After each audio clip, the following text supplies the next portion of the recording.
Hi, my name is Ernesto Hernandez. I would like to say that the rent is too expensive here in Salinas. Soy del concilio Del Distrito 5. Hola, mi nombre es Ernesto Hernández. Soy trabajador del campo y las rentas aquí en Salinas son muy caras. Los ahorros que nosotros guardamos para esta temporada, pues nos los tenemos que gastar en la renta porque todo está bien caro y pues no nos ajusta. Yo pienso que las rentas aquí en Salinas están demasiado elevadas y pues debería de haber un tipo de ayuda para estos tiempos para no perder uno a su familia aquí o andar pidiendo dinero prestado. Sí, se me hace... Están demasiado caras las rentas aquí en Salinas. Especialmente para los trabajadores, pues, de que ahorita los trabajadores del campo estamos trabajando 2, 3 días, no es suficiente. Apenas si para ir comprando comida. Hello, my name is Ernesto Hernandez, and I'm a field worker here in Salinas, and I'm here to say that rents here are very high. We have to save for this season, and those savings are not enough because we have to spend them in rent because rents are really, really high. We're not able to really make ends meet. I think that we need some type of help so we have a place for our families and we don't have to incur in loans. I'm a field worker. I'm not working full time. I'm just working 2 or 3 days a week, and that is enough. So we have to buy food, pay rent, and rents here are very expensive. My name is Olga Reina, and I am here to talk about rent control. We have been going to the community, talking to the community, and we have seen what he's talking about. The rent is too high, $2,000 for a 1-bedroom. And right now, the people that we were talking to have told us that all of their check has gone to the rent, and it's barely the 6th of February, and they're going to live off what, Because there is not enough work right now. They're working like 3 hours a day right now if they're working, and they have to borrow to get rent. So right now we were going out to the stores and places in the community to talk to the people. 75%, 100% of the check goes to the rent. So there is no money for food left or going to the beauty shop or getting their nails done or fixing up the car. So the rent has to go down. We have to support rent control. And now, in Salinas, please, thank you. We have 600 signatures right now. Thank you. If you'll give it to the city clerk. Hi, welcome. Hi, I'm Eleanor Elliot, and we are going to be collecting more signatures too. I'm currently very comfortable in a subsidized senior complex. However, it took 2 years after applying for me to get into that place. And last week, I got a phone call saying I was eligible. Another apartment had opened up, and I said, give it to somebody who, somebody else on the list because I'm set right now. And I applied for that one 4 years ago. What I'm saying is,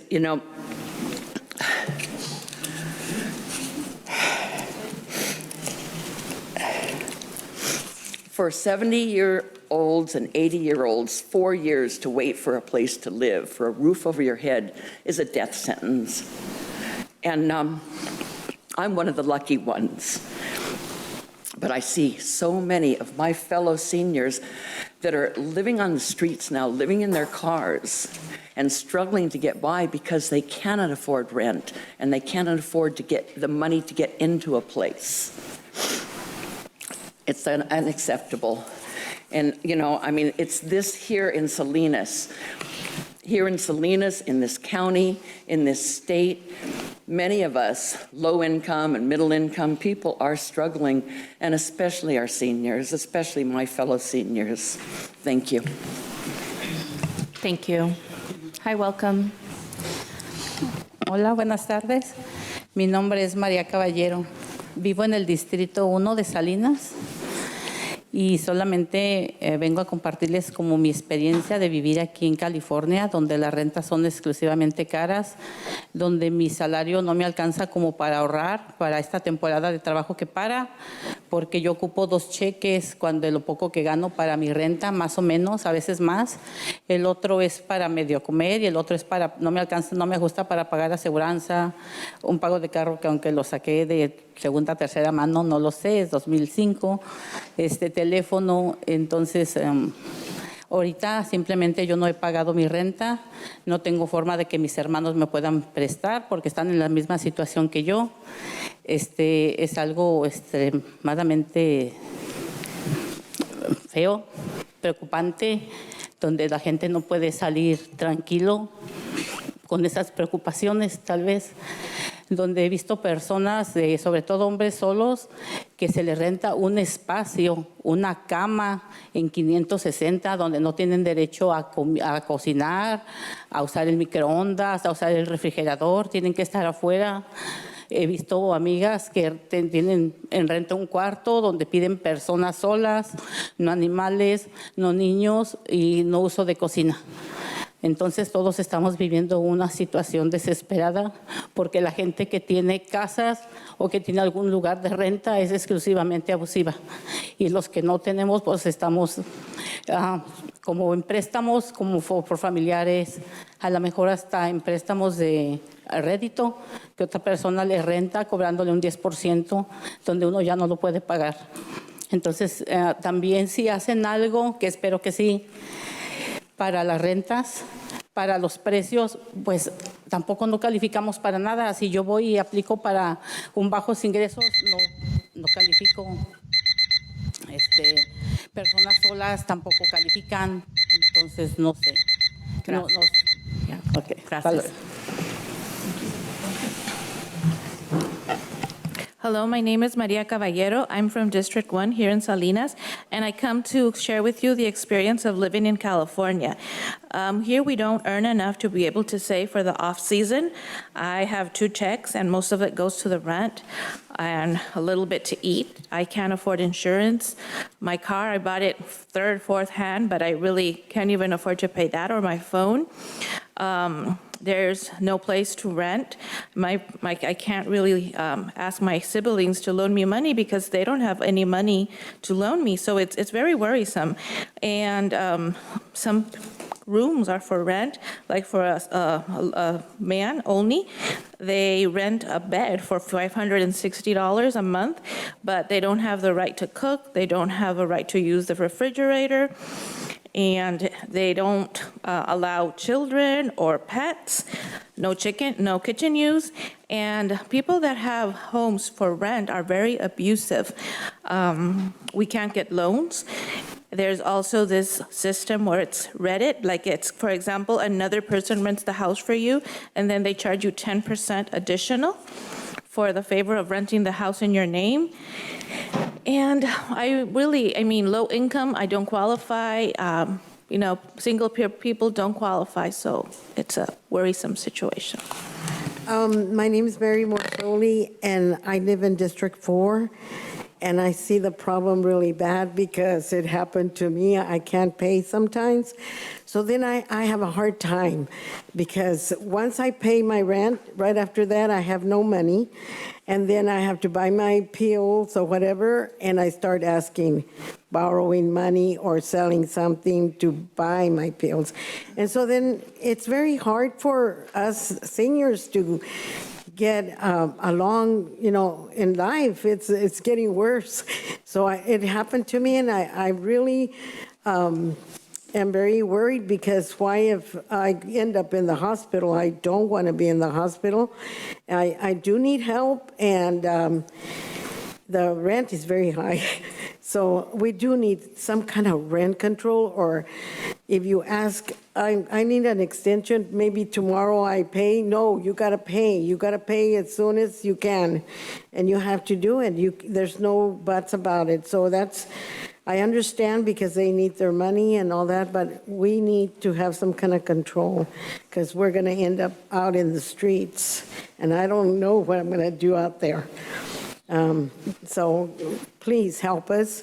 you know? Thank you. Thank you. Hi, welcome.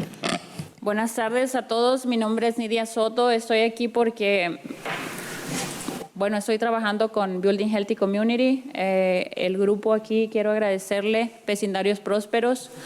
Están haciendo un alcance con la comunidad y hemos encontrado experiencias completamente inhumanas de familias viviendo en la calle, viviendo en sus carros, yendo sus hijos a la escuela de sus carros. Es algo inhumano completamente que está sufriendo nuestra comunidad por el simple hecho de no tener para pagar una habitación, de no poder pagar un apartamento.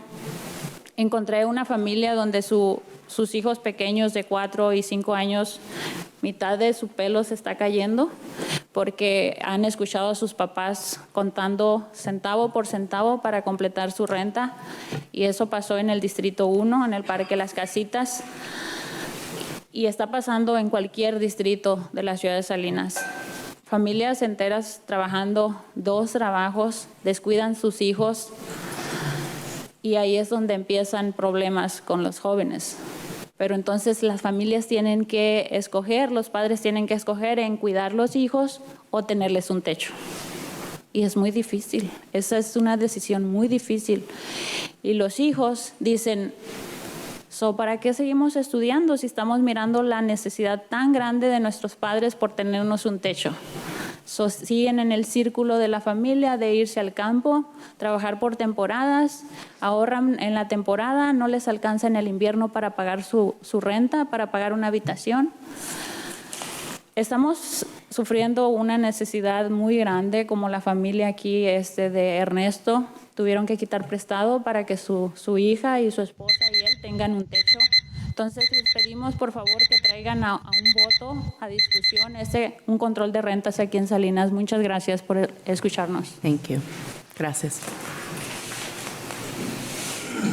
Hello, my name is Nidia Soto, and I'm here because I work with VHC, and I also am part of Thriving Neighborhoods. So we're trying to do community outreach, and I have heard stories that are not humane. It is terrible to hear families that live on the street in their cars, children go from their cars to school, and this community is really suffering. They can't afford to rent an apartment or even a room.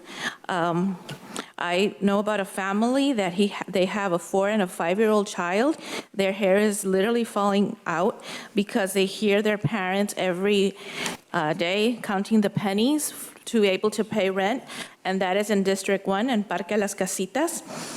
It's hard. Families have to work 2 jobs to be able to make ends meet, and they can't even take care of the children, and that's another issue. When they can't take care of their children, they are ending up in problems too.